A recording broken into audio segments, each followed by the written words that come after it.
In February 2016, Professor Varoufakis co-founded DiEM25, the Democracy in Europe movement, which is Europe's first transnational movement. In March 2018, DiEM25 founded Mira25, which is its Greek political party, and led by Professor Varoufakis, Mira25 entered parliament with 9 MPs in the last general election, July 2019, in Greece. So it's a really great pleasure, I think, to hear both Professor Varoufakis and Professor Pape in conversation today. Thank you. Thank you, Adam. Thank you, everyone, for making this event possible, and particularly thank you to you, Yanis, for taking the time. And we're very, very grateful and happy to see you among us. Thank you for agreeing to be with us, Yanis. The next set of questions are born out of the complex interests of our community of faculty members and students. And given the wide scope of your writing and activity, as Adam has just described, we will be able only to scratch the surface, but we will do our best to cover as much as we can for our community that cares about Palestine, Black history, gender rights, workers' rights, ecology, and decolonization, among many other issues. While I wanted to have a structured discussion with you, beginning with the academia, moving to politics, which I hope we still will have, we cannot ignore what happens in Palestine right now. A criminal Israeli prime minister who tries to avoid jail, pursues a provocative action against the holiest place for Islam in Palestine and the third holiest place for Muslims all over the world, in order to ignite a conflict that would retain him in power. In order to do so, he aligned himself with the right wing in Israel, which today dominates Israeli politics, and whose agenda is to Judaize fully Jerusalem and the West Bank through means of another catastrophe or Nakba. Brave Palestinian youth were able to thwart some parts of this plan, defending the homes of the people of Sheikh Jarrah and the sacred Al-Aqsa Mosque. It was clear to everyone that the Hamas in Gaza would not remain idle against such a provocation and aggression, nor will large segments of the Palestinian people who have been living for decades under harsh colonization, brutal occupation, and subject to incremental ethnic cleansing. We might be in the throes of a third uprising, a third intifada, which includes large segments of the forgotten Palestinians inside Israel, living in unrecognized villages which are refused basic infrastructure from the state, or in overcrowded towns, this allowed to expand under the apartheid laws of the land regime in Israel, with high levels of unemployment as a result of the de facto apartheid imposed by Israel on its Palestinian citizens. The Palestinian Authority is helpless, the Arab regime seek normalization rather than commitment, and the West, as always, is silent. And I have not heard much from the Muslim world as yet. What can we do right now, in your opinion? Should we strengthen our support for the boycott and divestment sanction movement? Should we ask for sanctions by governments? What is the next step in our solidarity with the oppressed people of Palestine, given the unfolding reality in front of our eyes in the last 48 to 72 hours? So I hope you don't mind if we start with this, and then we'll move to more historical and theoretical questions.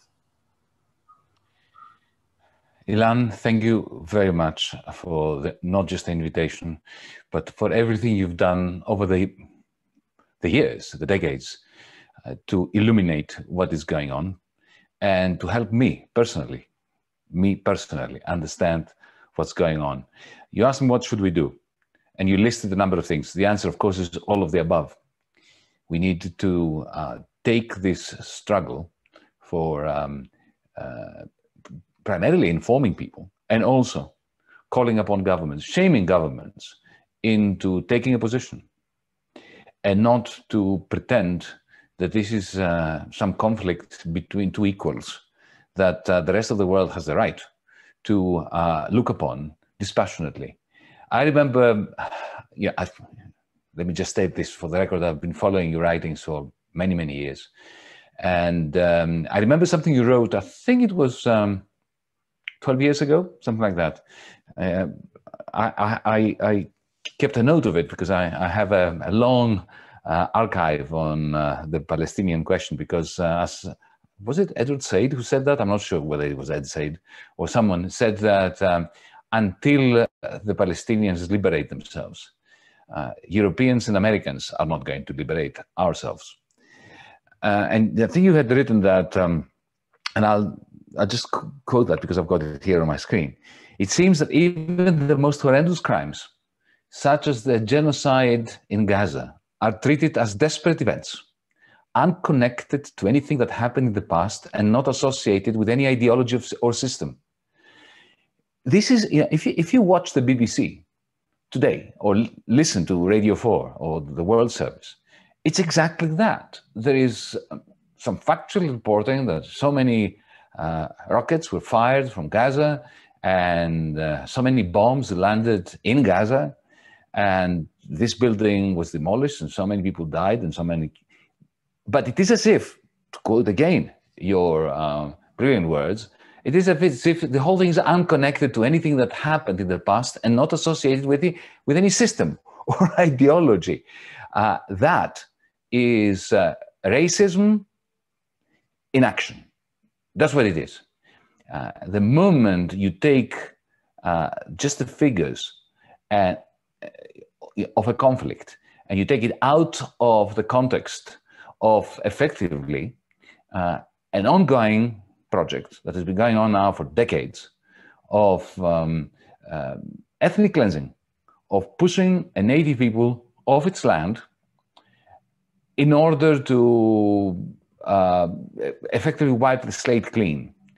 The moment you are allowed to get away without any comments on this underlying project that is focusing only on the events, that is when you become complicit to the crime that is being perpetrated.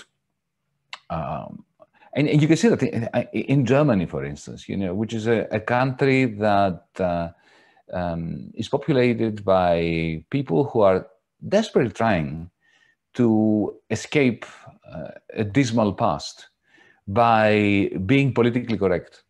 You can see that today there's zero information regarding what's going on, how it started. Nobody in Germany that I know of, very decent, very good people, knows that this latest cycle of violence, of conflict, began when dozens of families were threatened with expulsion from their home and the dynamitizing of their buildings. So we need to do so much at every different front. But let me now wear my Greek politician hat just for a moment to convey to you and to relate to you my desperation, my deep sense of shame and foreboding. You will recall, and it was mentioned in my introduction, that in 2015, I became part of the government here in Greece. It was the most progressive government probably in Europe. We were the result of massive demonstrations in 2011, the equivalent of Occupy Wall Street, the equivalent of the Indignados in Spain. A broad coalition of progressives gave rise to a movement that in the end took a small party of the left, of the former Euro-communist left, from 4% and gave us 40%. And we stormed the citadels of power. We became the government. Part of our agenda was solidarity with the people of Palestine. Anti-racism and fighting every form of racism, including, of course, primarily anti-Semitism, but solidarity with the people of Palestine. For 6 months, we put up a tremendous struggle. The Greek people rose to the occasion and very courageously increased their support of us from 40% to 60%. And on that night, my then comrade and prime minister surrendered to the powers that be. The powers that be were the representatives of the international oligarchy, the International Monetary Fund, the European Central Bank, the European Commission. Now, why am I telling you all this? Because one surrender brings on another.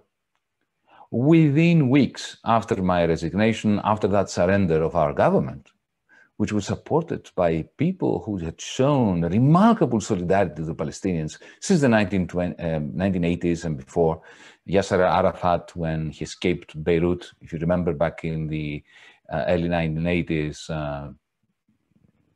found refuge in a very welcoming Greece. That party, that government, within weeks of their surrender to the international oligarchy, were hobnobbing with Netanyahu. They forged an alliance with Netanyahu's government, and they planned together to dominate the Eastern Mediterranean through a series of aggressive moves to drill the bottom of the Mediterranean Sea and to construct gas pipelines, all in association, in very close association and collaboration with ExxonMobil, with the French Total, and of course, with Donald Trump.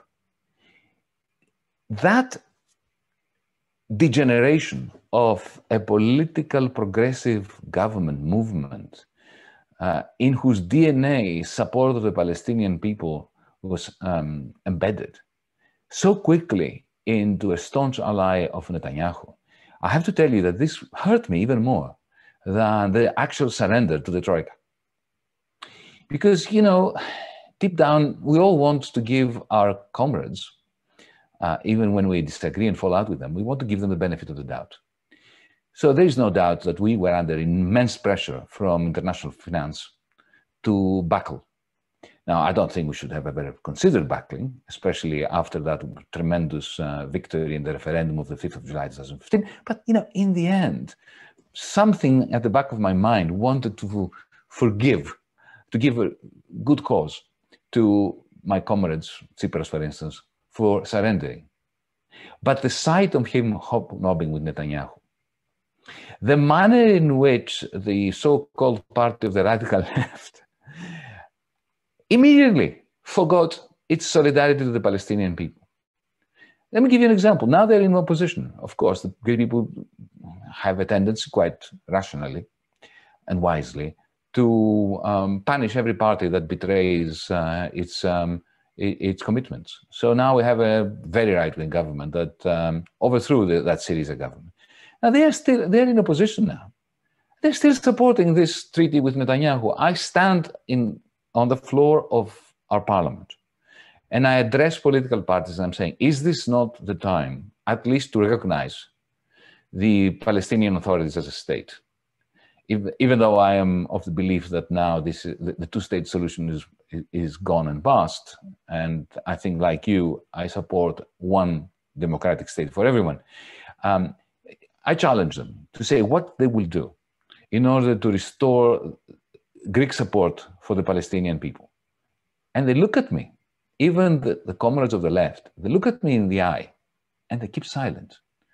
And as we know, this kind of silence is the greatest ally of the crime that is being perpetrated. That silence is guilty.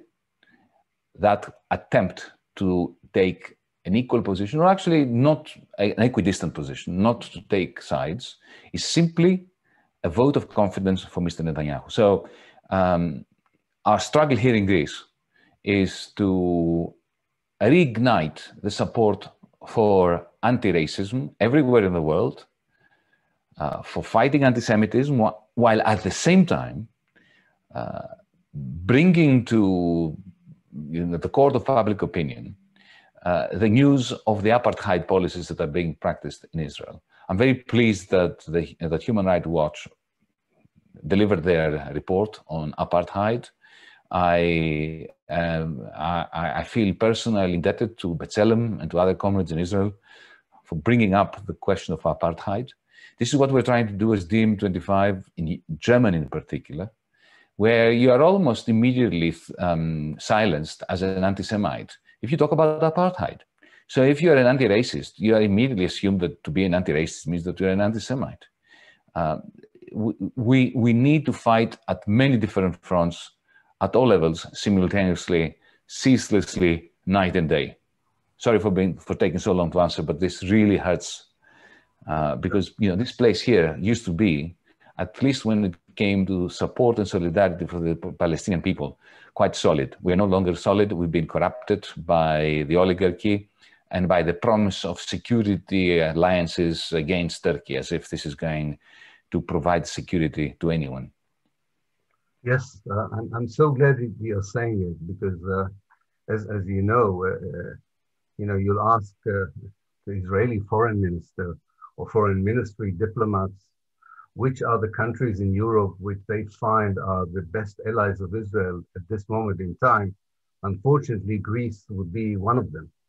But I think, as I noticed myself when I come to talk in Athens and Greece, the civil society is very much still pro-Palestinian.